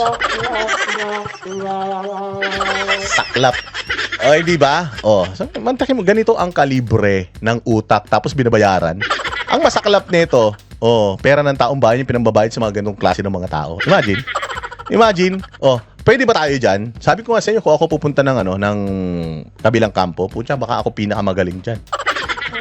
Walang ganito dyan. Walang banat by level dyan. Lahat ng level ng mga tao dyan, ang papangit pa. Yun, doon pa lang, di na ako qualified ang gwapo ko kaya. Sabi ng mama ko. Di ba? Pinagtawanan tuloy siya ni Bugres. Yan, so ito lang yun kung ano ang tinanim mo, siyang aanihin mo. Kung anong ginawa mo sa mundo, yun ang kahihinatnan mo. Meron pa akong isa. Meron pang isang nag-iiyak ngayon. Eto, pasok. I would not allow the Chinese government to call me monkey. Ayaw daw niyang tawagin siyang unggoy. Ano gusto mo itawag sa'yo? Santo Niño? Pugi ka? Tsaka ikaw lang tinawag na unggoy, kami hindi. Ayan ang sinasabi ko sa iyo di ba? Ganito rin to yung nangyari kay Mima Alicia, pero ibang ibang level lang to. Ito si Tariela, for the longest time, kinakana nito ng kinakana yung China, kung ano-ano din ang pinagsasabi nito sa China. Meron man siguro siyang basihan, meron siyang pinaguhugutan, kanya yun. Hindi ko alam kung tagapagmana yata ng South China ito Kaya sobrang talagang dinedicate niya yung buhay niya sa South China. Wala man lupain na sarili to. Bakit ano? Grabe kung paglaban niya yung South China Sea, sigurado ko yung bahay na tinitirikan nito kung kanya yan, grabe paglalaban niya yan hanggang kamatayan talaga. Oo, atin man yung South China Sea, sa West Philippine Sea, atin yan. Kung ano man ang ginagawa ng China sa atin dyan, hindi natin gusto yan. Oo. Pero, hindi enough. Na yung nangyayari dyan is gamitin natin at araw-araw nating awayin ng China at sirain yung pwede naman nating maging benepisyo sa kanila. Kasi pwede naman na meron tayong conflict dito, but we can be friends in other things. Maybe may conflict tayo sa parang magkaibigan yan. Ako, tsaka yung kaibigan ko. Hindi man kami parehas na LeBron fan. Ayan, Lakers for life. Pero hindi na Lakers si LeBron eh. Okay lang, Lakers pa din. Anyway, si LeBron, ako, sobrang maka-LeBron ako. Yung kaibigan ko, maka-Kobe yun. Oo. Pero hindi naman, nagtatalo kaming dalawa kung sinong mas magaling kay Kobe at saka kay LeBron. Oo, yung kaibigan ko naman, Jordan yun. Pagpasok nun, sasabihin, kayong dalawa kayo. Ikaw LeBron, ikaw Kobe, magsilayas kayo, nandito na ako. Ganon kami magkakaibigan. Magkakaibigan pa rin kami. Pero hindi kami nagkakatugma sa opinion patungkol dun sa mga bagay na yun. Sa akin, ang pinakamagaling si LeBron. Sa kanya, si Kobe. Sa kanya, si Michael Jordan. Pero hindi para siraan ko siya sa lahat ng bagay. Sasabihin ko dun sa kapitbahay namin, alam mo si yung kaibigan kong may kay Kobe? Ano nun? Ano yun? Laging nakakaigit yun. Yung isa naman, puta, hindi nagsisipilyo yun. Oo, lagi niyang sinasabi, ang baho. Gusto kong sabihin sa kanya, tanga, malapit yung ilong mo sa bibig mo. Kaya naamoy mo, hininga mo yun. Hindi ko sila ginagano. Pwede naman na magkagalit tayo dito sa bagay na to, pero pagdating sa ibang bagay, magkakaibigan tayo. Hindi ba? Pwede naman na ganun eh. Pag-awayin natin yung South China Sea, ipagtanggol yung South China Sea, pero yung i-demonize mo yung leader nila. Para lang ma-prove yung point mo, yung pagiging makabayan mo, i-demonize mo yung leader nila. Gagawan mo ng caricature at sasabihin mo, ganito siya, kahit di mo pa naman siya nakakausap. Ganyan din yung ginawa ni Angel Locsin kay Pastor Apollo Kibuloy. Sinasabi niya si Pastor Apollo Kibuloy, kulto, ganito, ganyan. Hindi niya pa naman nakakausap si Pastor Kibuloy. Hindi niya pa naman naririnig kung bakit yung gano'n ang paniniwala nila. Yung doktrina ng kanilang simbahan, hindi naman niya ni-research. Di man niya kinumpara sa doktrina ng simbahan nila. Hindi ba? Tapos nagsasalita na siya ng gano'n. So, pangit yun, mali yun. Pwede naman na, katulad yan, pwede naman kayo mag-coexist eh. May simbahan ka, may simbahan ako. Ako nga, katoliko ako eh. Kaibigan ko yung mga taga-Kingdom of Jesus Christ na yan eh. But, inaano ba nila? Ini-impose ba nila sa akin yung belief nila? Ini-impose ko ba yung belief ko sa kanila? Sa ganitong sa ganitong usapin, spiritual at paniniwala, yan? Kanya-kanya ng faith yan. Kaya nga daming denominasyon dito sa atin sa Pilipinas eh. Dahil, nagre-respetuhan tayo dyan. Hindi mo pwedeng sabihin that my religion is superior than your religion. Pwede mong sabihin yun sa mga, miyembro mo. Pero hindi mo yung pwedeng sabihin pwedeng sabihin sa akin, oy, mas magaling ako sa iyo. Hindi pwedeng ganun. Mag-aaway talaga tayo nun. Let's coexist. So, you go your way, I go my way. This is my belief, that's your belief. So, we live to see another day. Ganun si Tariela. Pucha yan. Pwede naman natin maging kaibigan ang China sa ibang bagay, and then pagdating dun sa South China Sea, mag-away tayo, di ba? Ganun ang ginawa ni Pangulong Duterte. Ang gusto ng Amerika, awayin natin China. Sabi ni Pangulong Duterte, hindi pwede, kakaibiganin ko yan. Aawayin kita pag kinaibigan mo yun. Di bahala ka? Awayin mo ko, hindi kita bebentahan ng mga armas pag hindi mo inaway yan. Bakit? Nagbebenta naman ng armas yung China at yung Russia, dito na ako bibili. Ngayon, nung hindi nag-fold, hindi sumunod si Pangulong Duterte sa gusto ng mga Amerikano, anong ginawa ng mga Amerikano? Inamo din siya. Sorry na. Bati na tayo. Ano binigay sa China? Tapatan ko. Di ba dinakinabang pa tayo? Kasi pinag-aawayan nila tayo eh.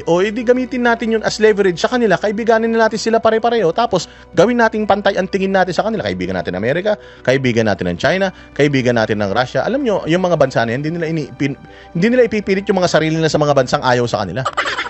Pero tayo nililigawan tayo ng mga yan because meron dito sa bayang Pilipinas na talagang sabik na sabik yung mga yan. Let's use it as a leverage. Let us tawag dito yung i-grab natin yung opportunity na yun. I-grab natin yung opportunity na yun to control them.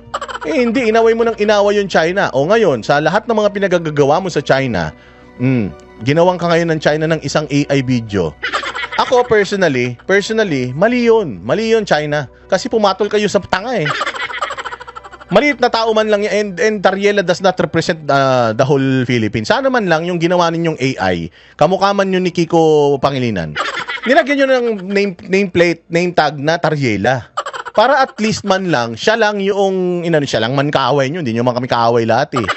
Sana nung gumawa kayo ng video, nilagyan nyo na din ng nameplate na Tariela. Para siya lang talaga, kung umiyak siya, bahala sa buhay niya, siya lang yun. Pero na-generalize na unggoy, nakabarong, nakasombrero. So, parang Pilipino at Pilipinas. At yun naman talaga yung ibig nilang sabihin doon. Pero bakit sila dumating doon sa punto na yun? Kasi nga, binabastos din natin sila eh. So kapag ginawa nila yung ginagawa natin sa kanila, eh mas creative sila. Iiyak tayo. Dapat hindi tayo ganun. Dapat hindi tayo ganun. Kung maangas kang umatake, dapat pag inatake ka, ano ka rin, kaya mo tumanggap ng mga blow. Ganyan sa boxing, hindi naman pwedeng isa lang ang pwede sumuntok. Lalaban at lalaban talaga yan. Tinan mo, umiiyak na ito si Tariela. Doon sa video lang, paano kung missile na yan? Sa video lang na yan, umiiyak ka na, Tariela, paano kung yung missile yung ipadala nila dito? Paano na? Pati kami nadamay sa katarantaduhan mo eh. Hindi naman namin gustong awayin ng China eh. Nasira nga ang natin, ekonomiya natin, nasira nga ang turismo natin dahil wala nang mga Chinese na nagpupunta rito sa atin eh dahil sa pagsira nyo sa lahi nila eh. Oh, so diyan pa lang umiiyak ka na, sa water cannon pa lang umiiyak ka na. Paano kung they took it to the next level? Oh, and they will take it to the next level and padalan tayo ng mga Scud missile dito. Putang ina, ano magagawa ng iyak mo? Oh, so ayaw mong pumayag na tawagin kanilang unggoy, pero kung ano-ano ang tawag mo sa kanila. Ching-chang. O ano-ano. Walang iyak ka. Oh, di ba? O ngayon umiiyak ka, pati kami idadamay mo, hingi ka ng saklolo sa amin. Away mo lang yan eh. Oh, wag tayong pumayag ng mga Pilipino na ganito. Gago! Hindi ka namin spokesperson. Tangina ka. Wag mo kami idamay. Away mo lang yan sa kanila. Kung ginawang kanila ng video, alam mo yung video na yon, hindi ako nasaktan personally kasi alam ko para sa'yo yun eh. Alam ko para sa'yo. Matalino man akong tao eh. Hindi naman malambot ang puso ko eh. Alam ko para sa'yo yun. Putsang ina, kung ang tingin nila sa'yo unggoy, ako nga, ang tingin ko sa'yo daga eh. Maswerte ka pa nga, unggoy lang tingin nila sa'yo. All the Filipinos monkey. Kahit pa pro-China ka, kahit pa Chinador ka, O, diba? Tawag mo, Chinador. Wala namang, there's no such thing as Chinador eh. Pero putang ina mo, judgmental ka.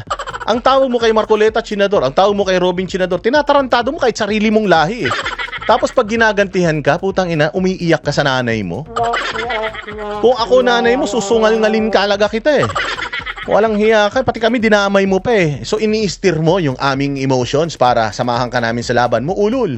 Mag-isa ka magpunta. Kung galit ka sa China, pumunta ka ng Chinese embassy, ihiam mo yung dingding nila.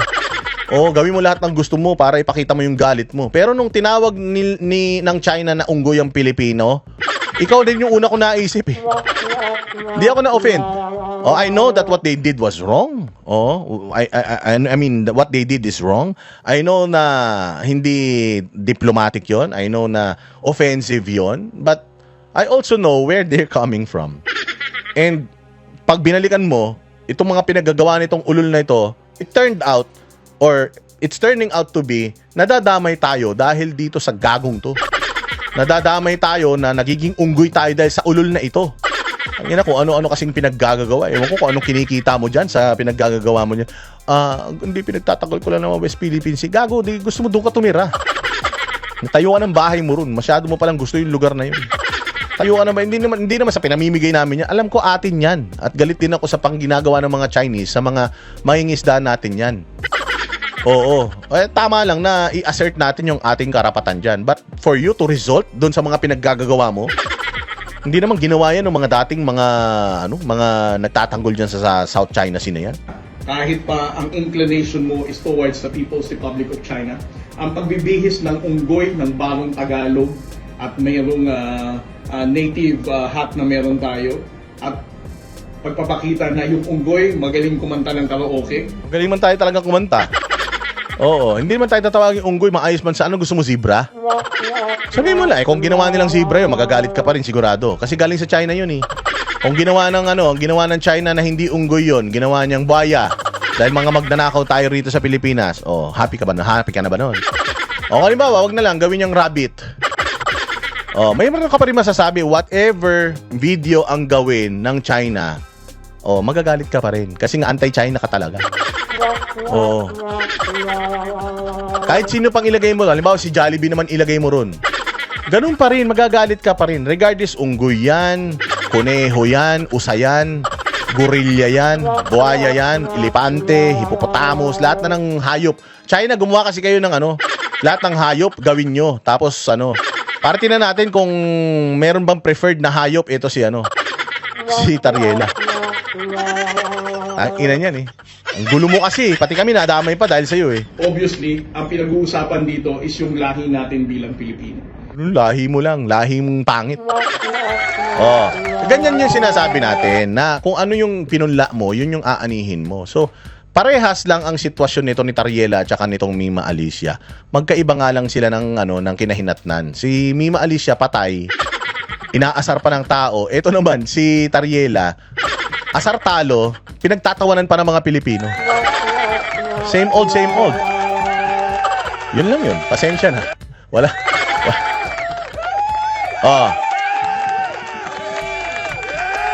I-play natin to. Itong VP Sara on trial, i-play natin to para meron tayong matutunan. Pasok. Video clip ng pagbabanta ni Vice President Sara Duterte kay Pangulong Bongbong Marcos sa unang 6 na araw ng paglilitis. Para sa prosekusyon, yan ang pinakamalakas na ebidensya. Habang sa defense naman, pinunto ang konteksto. Narito ang frontline report. May kinausap na ako na tao. Sinabi ko sa kanya, kapag pinatay ako, patayin mo si BBM. Yan yung video Pag pinatay ako, may kinausap na ako tao, pag pinatay ako, paano ba na tayo nangyari sa ganito? Yun yung iniiwasan ng prosekusyon. Ang malaman natin kung anong nangyari bago itong press con na ito. Diretso. Si Lisa Araneta at si Martin Romales. No joke. No joke. Nagbilin na ako, ma'am. Pag namatay ako, sabi ko, huwag ka tumigil hanggang hindi mo mapatay sila. And then he said yes. Ang video clip na yan ng pagbabanta umano ni Vice President Sara Duterte sa buhay ni Pangulong Bongbong Marcos, First Lady Liza Araneta Marcos. Alam ninyo, pinagbabantaan yung buhay daw nitong mga Marcos.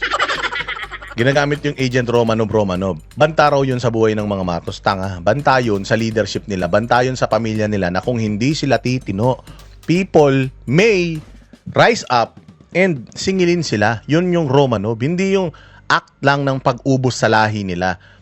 Yung buong istorya ng Romanov, alamin nyo kasi, parang dito rin sa istorya ng impeachment, yung buong istorya, bakit nagkaroon ng ganitong press conference, alamin nyo. Saan ba nagsimula yun? Bakit ba napunta tayo sa ganon? Hindi naman yung gumising si Inday Sara, "Hi, good morning. Gusto kong patayin si ganito, si ganyan." Wala namang ganon. May trigger point yun. Yung Romanov, meron ding trigger point yun. Kaya nangyari yun. At yun yung babala na if you keep on doing what you're doing, you family of thieves, if you keep on doing this, the same fate that the Romanovs experience might also happen to you. So, magbago na kayo. Yun yung yun yung aral doon sa Romanov na yung puta. Iba ang takbo ng utak talaga ng mga adik tsaka between the threat ni Inday Sara sa mga Marcos, considering there's any, and yung threat sa buhay niya, sino yung mas nakakatakot na threat? Yung kay Inday o yung threat na ang gustong magpapatay sa'yo, adik, tapos presidente pa? Nakakatakot yun. Buti man lang sana kung ang magpapapatay sa'yo, presidente lang. Pero yung presidenteng adik, delikado yun. Sino ba nasabi adik yan? Yung kapatid niya mismo. So, I'm just quoting that. Si Inday Sara, matinuman ang isip niyan. Kung papatay si Inday Sara dahil sa galit, sa sitwasyon na yun, paggising niya bukas, hindi na siya galit, pwedeng hindi niya na ituloy yun.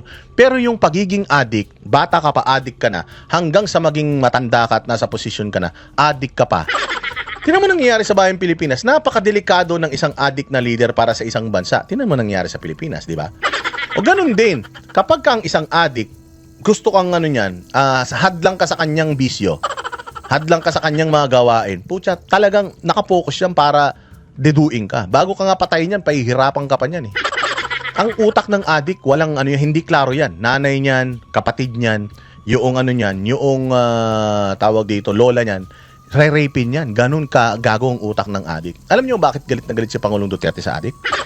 Bibigyan ko kayo ng konting sample. Ito, naikwento ko na rin to sa inyo sigurado. Sobrang daldal ko. Merong kaibigan si Pangulong Duterte. Mayaman na mga negosyante. May anak silang adik. Sabi ko naman sa inyo sa isang tahanan na kahit isa lang ang adik, kahit 10 kayong matitino, walang katiwasayan yan.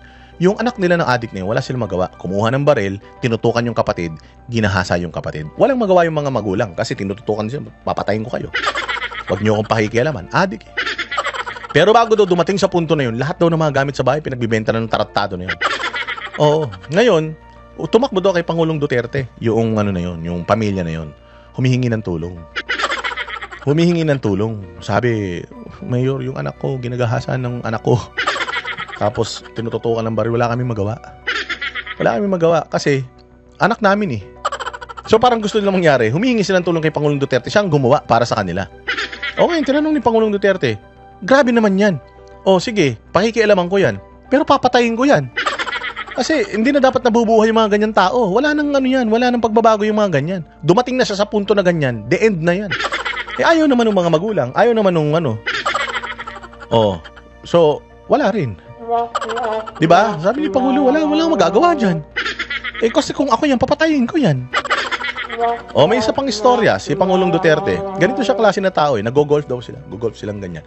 Nakita nila, may isang Koreano. Binubugbog yung anak. Sa golf course. Kasi, nagkamali sa kanyang swing. Ang Chinese and yung mga Koreans, yan sila? Very disciplinarian sila sa kanilang mga anak. So, ayan na nga. Nakita ni Pangulong Duterte yung pinatawag niya. Paano mo nga yan? Tapos, paglapit daw nun, pinukpok daw niya ng golf club niya. Buti na lang daw hindi tumama. Tumama daw doon sa golf cart. Bali yung golf club. Tapos, galit na galit daw siya. Sabi niya, mo yun yung ginagawa mo sa anak mo, mali yan. Sabi daw nung lalaki, hindi, okay lang sa amin to. Ganito talaga kami magdisiplina. Korean yun South Korean. Ganito talaga kami magdisiplina. Normal sa amin ito. Alam mo sabi ni Pangulong Duterte, pinadeport daw ni Pangulong Duterte. Sabi ni Pangulong Duterte, putang ina mo, kung pwede yan sa bansa nyo, dun nyo gawin. Huwag dito, lalong-lalo na pag hindi ko nakikita. Pinadeport daw ni Pangulong Duterte. Ganon si Pangulong Duterte bilang isang tao. Ngayon, ba't ko kinoconnect dito? Matino. Ang problema, yung threat sa buhay ng mga Duterte galing sa utak ng isang makapangyarihang adik di umano. Gaano kadelikado yun? Diba? Diretso. Dating House Speaker Martin Romualdez ang pinakamalakas na ebidensya raw na ipinresenta ng prosekusyon. Sa unang 6 na araw ng impeachment trial, unang sinagot ang mga tanong na, totoo ba ang video na yan? Baka naman AI yan. Sagot ng unang testigong si NBI Senior Agent John Mark Calilong. After screen recording, there's an output video. I compared the output video with the November 23, 2024 video and ensure that the contents are identical. Kalaunan mismong defense team na ni VP Sara ang gumamit ng naturang video at ipinunto ang konteksto kung bakit nasabi ng bise ang mga sinabi niya. Triggered lang daw si VP dahil inaagrabyado ang kanyang staff. Triggered dahil inaagrabyado ang kanyang staff. Maganda yung punto na yon. Ngayon, sino yung staff na yon? Si Zuleika Lopez. Si Zuleika Lopez, mga bossing, may papaliwanag niya sana kung bakit nangyari ito. Pero hindi na siya pinatawag sa witness stand. Hindi na. Bakit? Kasi mabibisto sila. Mabibisto sila na nag-trigger nung threat na yon is sila din mismo. Sila mismo na nagrereklamo. Silang mga reklamador, sila ang may kagagawan kung bakit nakapagsalita si Inday Sara ng ganun. Ayaw nilang lumabas yun sa publiko. May vlogger, may busdada, may banateros. Lalabas yan. Di po ba ng depensa na yung mga alleged threats o alleged incitements ni VP Duterte ay prompted nung detention ni Attorney Lopez? Yes, Your Honor. There was a systematic oppression made by the House of Representatives dating back from their even before their mini trial, Your Honor. Nang ma-authenticate ang video, mas lumalim ang usapan. Ang sunod na tanong, seryoso ba ang banta? Ang ikalawang testigo na si NBI Regional Director Attorney Jeremy Lotok, sinugundahan ng nauna ng pahayag ng kanyang tauhan na si Calilong. The utterances made by the Vice President. Nakita niyo yung nasa likod kanina? Si Rog Gutierrez. Si Rog Gutierrez ay party list representative ng mga riders. One rider party list. Ginamit nila noon si Busita para makuha yung boto ng mga rider. Akala ng mga rider, ipagtatanggol ng One Rider Party List, yung mga rider. Puta, namamatay yung mga rider ngayon. Isa-isang sinasaksak yung mga rider ngayon. Oh, anong ginawa nitong One Rider Party List? Nandiyan dyan sa impeachment, nanonood. Putang ina niyan. Oh, Kabataan Party List. Oh, nandiyan dyan, nanonood. Oh, Bicol Saro Party List. Nandiyan dyan, nanonood. Inatong mga to, wala nang nagawa. Oh, nire-represent nila rider tapos wala silang ginagawa doon sa mga nangamamatay na mga rider. Wala silang batas na ginawa para protektahan itong mga ito. Yan sinasabi ko sa inyo, boto kayo ng boto, puta, ginagamit yung mga ano ninyo, yung mga ang tawag diyan. Yung marginalized sector, ginagamit yung mga sektor ninyo tapos putya hindi naman kayo nire-represent talaga. Gusto lang naman pansarili at saka yung mga kalaban sa politika. Was serious, and the threat was real and actual, sir. The threat is absolute, sir. Okay. Thank you, Mr. President. Muling git ng depensa, importante ang konteksto. Hindi raw sapat ang kontrobersyal na pahayag para sabihin agad na merong high crime o betrayal of public trust. Paano rin daw sasabihin pagbabanta ang ginawa ni VP Sara? Gayong hindi naman ito nagdulot ng takot. Banta ba talaga o baka naman babala lang? Dapat ba na ang supposed victim nakaramdam talaga siya ng threats? Or is it enough that the general public considers the statement threatening? Yung sagot po ng prosecution, hindi po galing sa opinion ng aking makasama. Ito po ay isang decision. No less than the Supreme Court of the Philippines. Hindi po kailangan na yung recipient mismo nakaramdam ng takot or that scenario. Ina kasi ito magsalita, kala mo lagi nag-i-speech eh. Ganyan ka ba magsalita? Mama, iluto mo ang hotdog. At gusto ko pakuluan mo muna sa tubig bago mo lagyan ng mantika. At magsaing ka ng bigas. 3 gatang lang. Hugasan mong maigi para mabango ang kanin.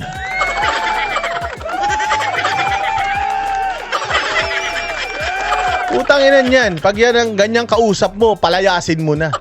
Papaano pag sumagot sa mga tanong ng mga senador, yung witness nila, yung depensa, diretso. Ganito po yan.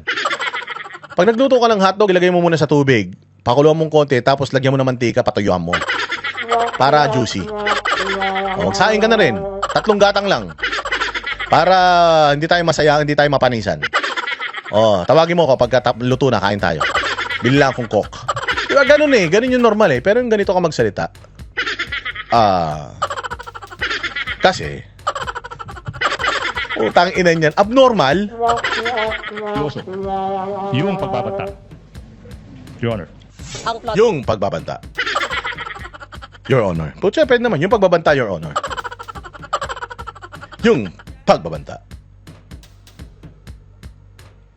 Your Honor. Tangang puto. Hindi ka mabibilib, maiinis ka eh. Pa, meron daw pagbabanta sa buhay ng pamilya ng bise na kung tawagin Operation Romanov. Tanong kay Loto, inimbestigahan niyo ba yan? Who was the Vice President claiming na pwedeng magpapatay sa kanya? Again, Your Honor, yun po yung reason ba't nag-issue kami ng subpoena. Pati ang mga mali-maling petsa at typo, hindi pinalagpas ng defense team. And the affidavit also is November 6. 2 typo carried over. Asan yung affidavit? Hindi ko pa nakita, ma'am, yung affidavit na November. Your affidavit says November 6. With all these mga infirmities, and you mentioned yesterday that ang galing, di ba? Siya pumirma ng affidavit, hindi niya pa nakikita yung affidavit. Putang ina yung multo. Sabi ko nga sa inyo, mga putang ina niyan. Puros kayo kabulastugan kasi eh. Ang hirap pag nagsisinungaling kayo. Mahuhuli kayo kasi nagsisinungaling kayo eh. Your case is airtight. Don't you think that these errors constituted violations of due process? Ngayon, pumunta tayo doon sa gusto kong ipakita talaga sa inyo. What triggered itong nangyari kay Inday Sara? Ito yung ayaw nila na ipakita ha. Ito yung ayaw nila na ipakita kay ano. Eto, yan na. Ito yung ayaw nilang ipakita sa atin. Kaya hindi nila inupo si Zulaycar Lopez. Ito yung ayaw nilang mabuksan. Ito yung ayaw nilang ma-play dyan. At isipin ng tao, kaya pala. Although alam naman na ng mga Pilipino, pero yung mga hindi nakakaalam, ayaw nila na madagdagan pa yung mga nakakaalam. So anong nangyari? Maraming salamat kay Coach Oli dahil natagpuan niya itong itong video na ito at ipinost niya. Na ipi-play ko para maintindihan nyo what happened, why Inday Sara made a press conference kasi it's a life and death situation para sa kanila eh. Pinatayan sila ng kuryente in the dead of the night. They denied Zulaika Lopez of her lawyer. Ita-transfer siya sa corrections facility. Hindi naman siya kriminal. Ikaw ba gusto mo ikulong kita sa kuluan ng mga daga? Hindi ka naman daga. Gusto mo ikulong kita sa kulungan ng mga baboy na mabaho? Hindi ka naman baboy. Lalong-lalo na wala kang mga kasalanan. Papayag ka? Syempre hindi. Ngayon, nung nakita nila na may masama silang balak, gumawa sila ng press con para iparating sa taong bayan, they are doing this to us. At least alam nyo, hindi yung putya bigla na lang. Baka mamaya biglang si Zulaika Lopez nang agaw na lang ng baril ng di oras yan. Alam niyo yung tawag dito, maraming pwedeng mangyari sa maikling panahon. Kaya gumawa na sila ng paraan para iparating sa mga tao, para i-preempt yung masamang balak ng Congress sa kanila. Eto yung mga nangyari noon. Pasok. Ibabasahin na po namin ma'am yung order na nag-arrest naman po. Ma'am, okay ma'am. Ito ma'am, sige po ulit tayo. Yes ma'am. Do I need my lawyers to be present? Hindi naman po ma'am. I really like my lawyers to be present. Di daw kailangan ng lawyers. Pero kung ang isang tao nagre-request ng lawyer, you should not deny her of that. Kasi basic rights niya yun. Karapatan niya yun. I am a lawyer, but I'm the subject here. So, may we call our lawyer or my lawyer para malaman niya to, and if there is a legal remedy to stop this, because I don't want this. I don't want to go to a corrections facilities kasi I'm a law-abiding citizen. So para malaman ko lang kung meron ba akong legal remedy para mapahinto ito. Kasi ayaw kong umalis dito. I feel safe here. I'm a detainee of the Congress, so I should stay in the premises of the Congress. So yun yung pinupunto dito ni Zulaika Lopez. At itong ali na ito, palagay ko, hindi ko naman masisi na itong mga nagsiserve ng order, sumusunod lang din sa kanilang mga amo, because kung di sila susunod, tatanggalin din naman sila. So ipinagtatanggol, ipinaglalaban lang din nila yung kanilang trabaho, which is i-execute ito. By all means, pero mali, pero kailangan nila i-execute kasi nga, mawawala na silang trabaho. So, naintindihan ko rin sila. Opo. Ma'am, hindi po muna ngayon. Kasi ma'am, are you transferring me now? Yes po. No, I really want my lawyers to be present. Are you transferring me now? Yes po. Hindi pwede. I should have my lawyer, di ba? Kailangan talaga yun. Mantakin mo, kukunin nyo ko, itatransfer nyo ko sa madaling araw, anong oras na, tapos gusto nyo hindi alam to ng mga mahal ko sa buhay, ng abogado. If something happens to me while on transit, paano yan? Walang nakakaalam, tayo lang. Paano kung kidnapin nyo ko, itapon nyo ko sa bangin? So I need someone to know all of this.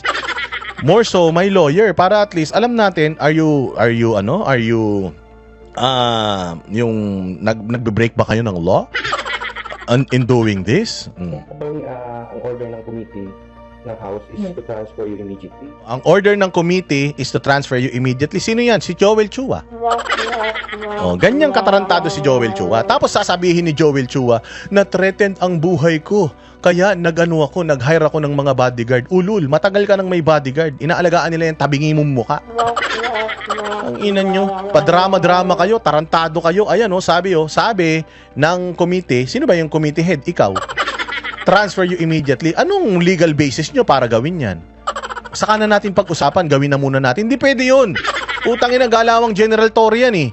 Ganyan ang ginawa ni General Torre sa KOJC. Sabi ni Torion, si Silvia Simañez man, yung yung inaaresto mo, hindi man taga rito, nakalagay dito sa warrant mo, Pasig, ba't nandito ka sa Davao? Idemanda nyo na lang ako. Hindi ito ang tamang panahon para pag-usapan ng mga legal na bagay. Gagawin ko ang dapat kong gawin, idemanda nyo ko kung gusto nyo. Hindi pwedeng ganun, sir. Putang ina ninyo, hindi pwedeng ganun. Poking ina nyo, hindi talaga pwede yun. Yung batas ay nandiyan para sundin, hindi para labagin. Tapos saka na lang natin pag-usapan. Hindi pwedeng ganun.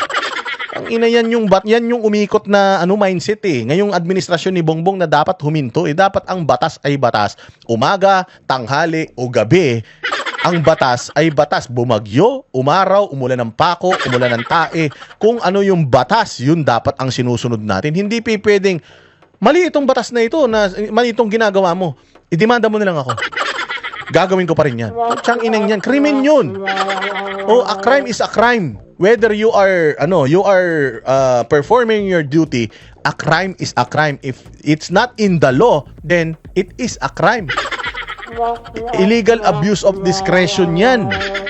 Utang ina ninyo. Oh, itong ginagawa nila kay Zulaika Lopez, ganito, gusto nilang i-transfer ng dead of the night. Nang walang abogado, walang nakakaalam, basta na lang, natutulog na yung tao, pumasok sila doon. Kasi daw, delikado ang buhay mo rito. Gago ka ba? Ang delikadong buhay ko rito, mas delikadong buhay ko sa gagawin nyo.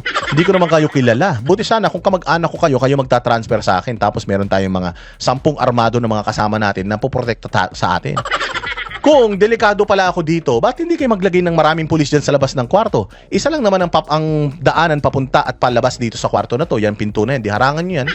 Hanggang mag-umaga, tapos pag-usapan natin sa umaga kung ano ba yung magandang dahilan, paraan para ma-secure ako. Pwede bang sa bahay na lang ako? Kasi mas safe ako doon. Di ba? Kung safety ko lang yung pinag-uusapan natin dito, baka mas safe ako sa bahay ko. Alam mo yung mga ganong legal remedies and pwedeng maging discussions. Kaya lang hindi eh. Tingnan yung gagawin nila.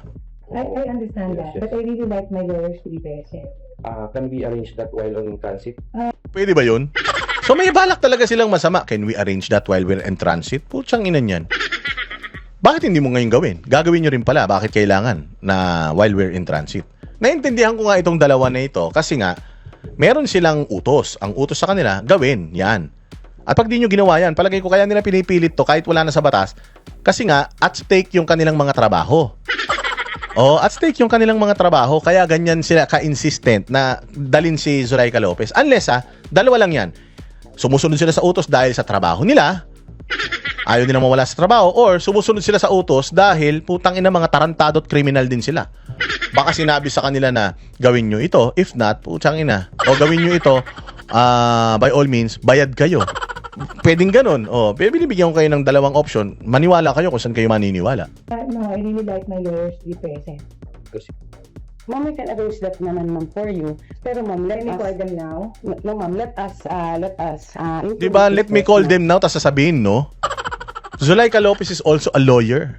She wants a lawyer because she cannot lawyer for herself. Or at least man lang, kailangan niya ng witness dito sa mga ginagawa nila na ito. That they are denying her of that. And by doing so, they denied her and denying her of her rights. Because we are under to be present now. Please. I need my lawyers to be present. I am serving my detention in the state. Please know that. From the US, I came back. I sat there and I answered the question. So, I would like my lawyers to be present. Ma'am, are your lawyers around? Diba, piloso pa ang gago eh. Are your lawyers around? Kaya nga, let me call my lawyer eh. Tanga ka ba? So dito pa lang, alam mo na eh. Na itong dalawang ulol na ito, hindi na ito gumaganap sa tungkulin nila.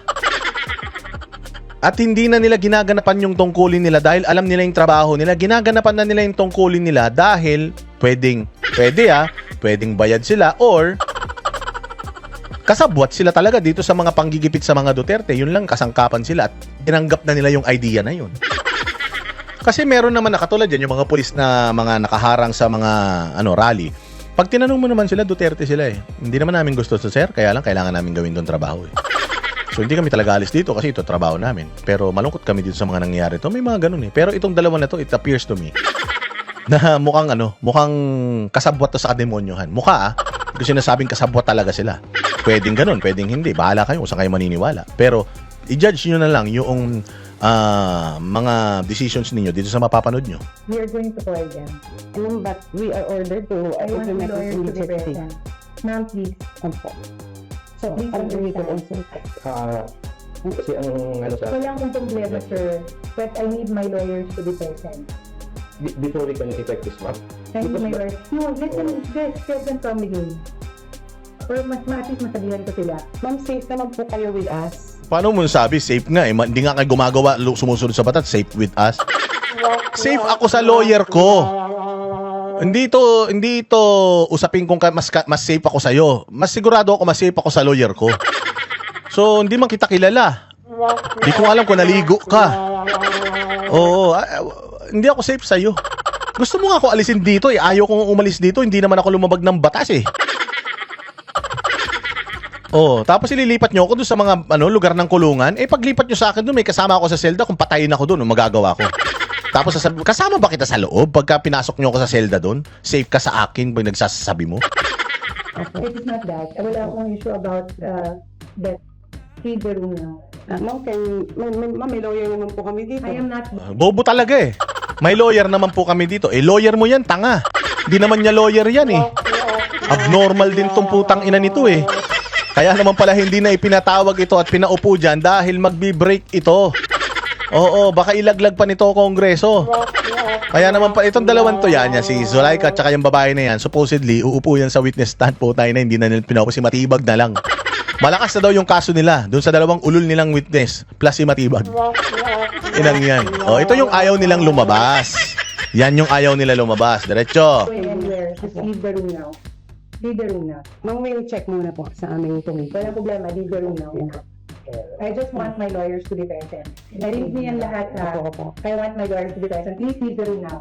Paki-inform mo sa. Leave the room now. You can stay there. Walang problema. Nicole, leave the room now. Please leave the room. Wait lang po. Maghintay lang po muna kami ng instruction. At this point, nararamdaman na ni Zulika na putang ina, peperasahin ako ng mga ito. Tinatry ko silang kausapin ng mahinahon eh. At nang nasa batas eh. Pero mukhang, prosigido sila. Mukhang may masamang balak talaga to sa akin. So, unti-unti, nagsising in na kay Zulaika Lopez na puta, may something, may gagawin sa akin tong mga to. Wala na sa batas yung ginagawa nila eh. Pinipilit nila eh. So, may plano tong mga to. Natatakot na si Zulaika Lopez dito. Yan na, dyan na nagsisimula yan. Yung pagbi-breakdown niya, dyan na nagsimula yan. Kung ano naman po yung instruction nila. Leave the room now. Oh, okay, please go out. Leave the room now. 2022. Yan, so pinatayan na nila ng kuryente. Nandiyan dyan na si Inday Sara, dumating na siya. Kasi nga, tinawagan na siya eh. Ma'am, puta, may masama silang balak. O pumunta na, mantakin mo Congress, Inday Sara, second to the highest. Oh, hindi nirespeto. Ganyan sila ka-eager na gumawa ng krimen. Siyempre ako si Inday Sara. Siyempre naman kahit papaano, 'di ba? Irespeto niyo naman yung posisyon ko. Kung galit kayo sa akin, at least man lang yung posisyon ko. Irespeto niyo. And I'm also a lawyer. I know what you're doing is wrong. So let's talk about this in the morning. Let's go to Supreme Court and ask Supreme Court sa intervention. Mali yung ginagawa niyo. Pero hindi may utos sa amin ngayong gabi. Ay, putang ina nyo. Hindi pipe. Lalaban talaga yung mga yan. Kasi nga, alam nila na may gagawin kayong masama. Tapos, gusto nyo, pumayag lang sila na may gawin silang masama sa inyo. Kaya, yan na yung trigger. Nag-trigger kung bakit nagkaroon ng press con na ganun. Ako po yung lawyer niya ngayon. Ma'am, no, we're just reading po the order. Apo. Nabasa na po yan. Ako po yung lawyer niya ngayon. Yes, ma'am. Apo. Kasi, this is the detention center. Yes, ma'am. Yes, ma'am. Apo. Yes, ma'am. Yes, ma'am. Yes, ma'am. So, may space kayo para dito sa Yes, ma'am. Diba? Apo. Ma'am, let us just comply because we are mandated to read this order. We will just simply read it po, ma'am. Yes po. Ma'am, no, I think that's a different one, ma'am. Yes, ma'am, but before I give you the copy, ma'am, will you please allow me to read it? Pwede. Bigyan mo siya ng kopya habang binabasa mo. Para malaman din niya kung ano yung binabasa mo. Itong mga to, walang mga alam eh. Can you just give us a copy? Yes, ma'am. Yes, ma'am. Diba? Give us a copy and then you read it. Para I know what you're reading. Oh. Thank you so much, ma'am. Okay, ma'am, may I continue? Into the utilization of public funds, particularly the budget appropriated to the Office of the President, Vice President, for the years 2022, 2023. Ayan na.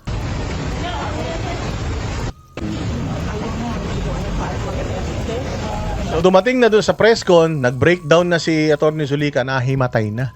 O dahil nga, natatakot na siya sa buhay niya. Yun yung trigger kung bakit nangyari ang lahat ng ito. na ayaw nilang lumabas sa publiko because if a normal person na non-partisan sa politics will see this, definitely they will understand. Kasi ang ginagawa ng mainstream media na twist is si Inday Sara nagbitaw ng ganong salita ng basta-basta lang. Nagbitaw siya ng ganong mga conditional threats ng wala lang. Trip lang niya, ganun yung pinalalabas nila eh. Na yun yung sinasabi ng depensa na let's go back doon sa history why this happened. And alam natin na bagamat vice presidente ito, tao lang din ito, 'di ba? Na yung mga circumstances pushed her to say those words. Arguable yun sa Supreme Court. May mga ganun ng issues, may mga dinismiss na yung Supreme Court na grave threats na dahil sa bugso ng damdamin.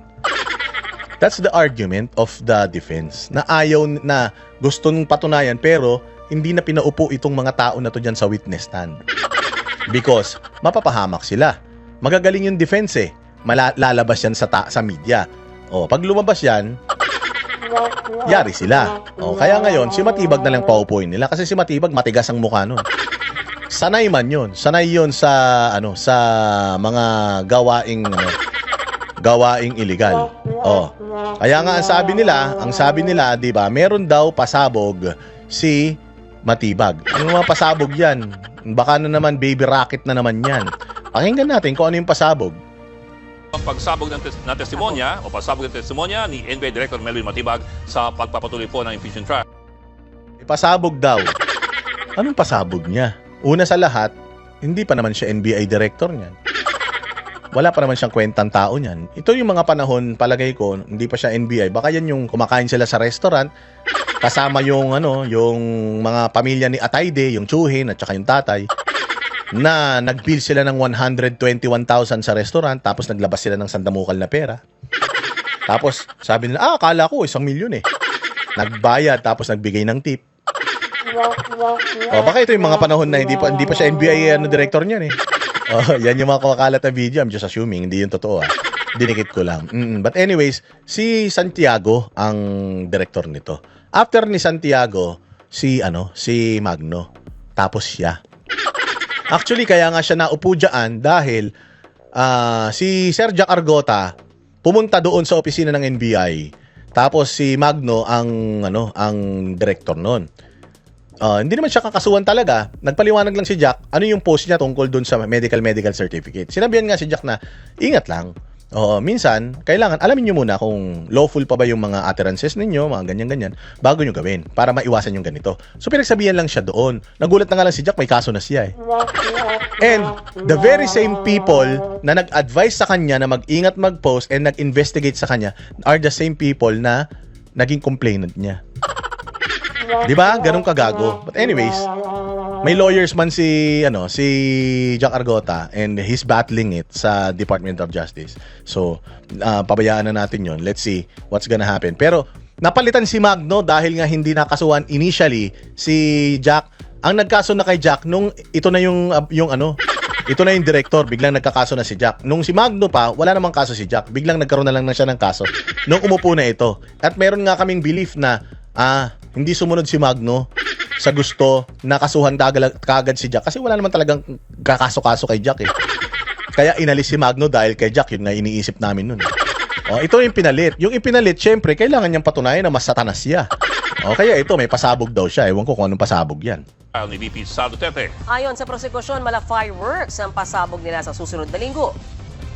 Ayon sa prosekusyon, si Matibag ang kukumpleto sa naratibo ng naunang dalawang testigo. Naratibo may pasabog daw. Fireworks. Sinabi na rin nila na yan mga nakaraang 2 linggo. Pero ang sumabog yung mga tae sa mukha nila. Ang sumabog yung panis na laway ni Luis Tro. Ngayon pasabog na naman daw. At siya daw ang kukumpleto ng naratibo. Naratibo, hindi ebidensya.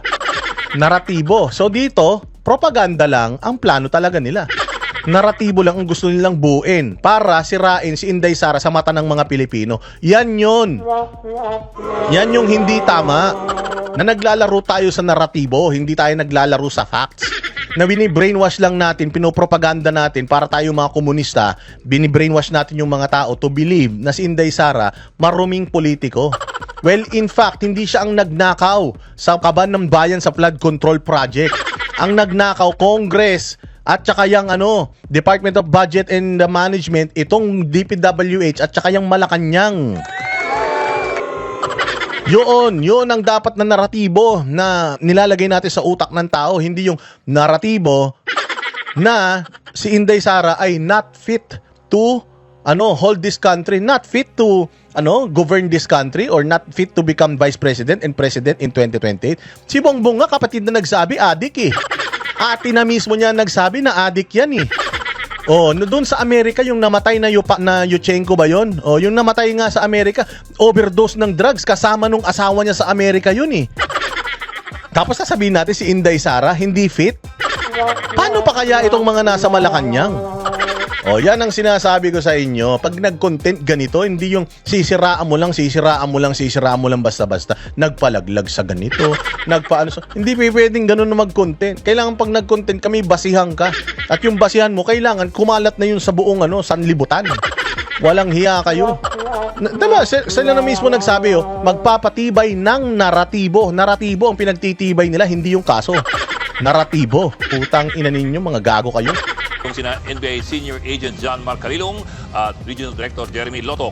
Sa pagtatanong ng depensa kay Lotok noong mga nakaraang araw, ilang ulit niyang sinabi na ang NBA Director lamang ang makakasagot sa ilang tanong. NBA Director ang makakasagot sa ilang tanong, pero nagkaroon na ng dalawa pang NBA Director bago si Matibag. Ano masasagot ni Matibag dyan? Assumption na lang niya dun sa mga reports. Yun, assumption. Hindi siya mismo, wala siyang personal experience or personal knowledge because hindi naman siyang director ng mga panahon na yun. Kung meron dapat magpaliwanag dito si Santiago, hindi si Matibag.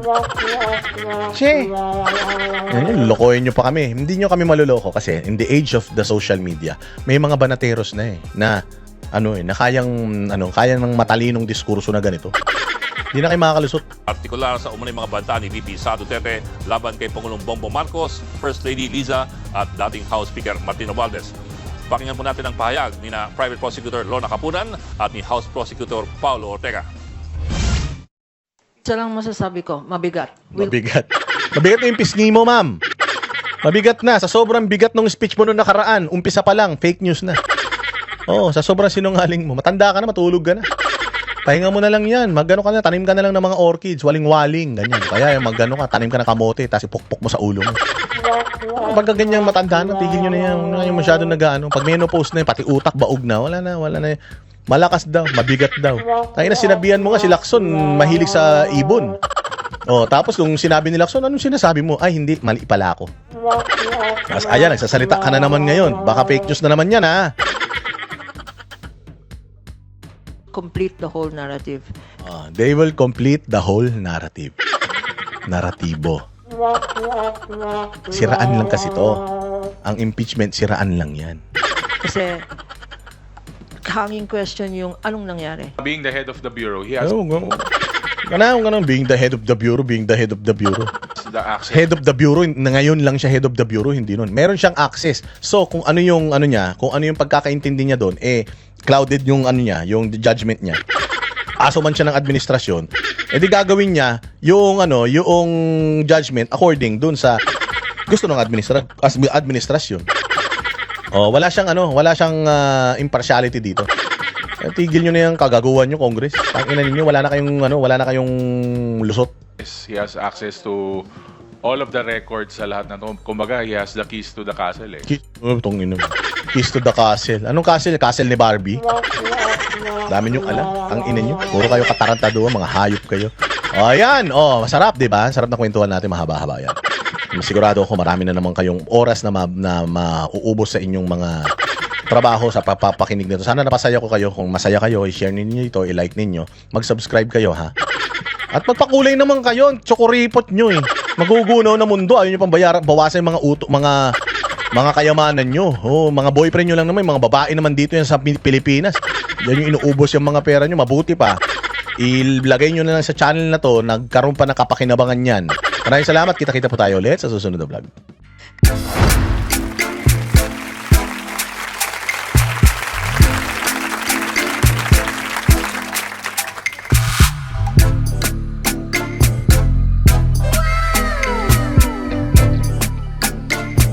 performance will start momentarily.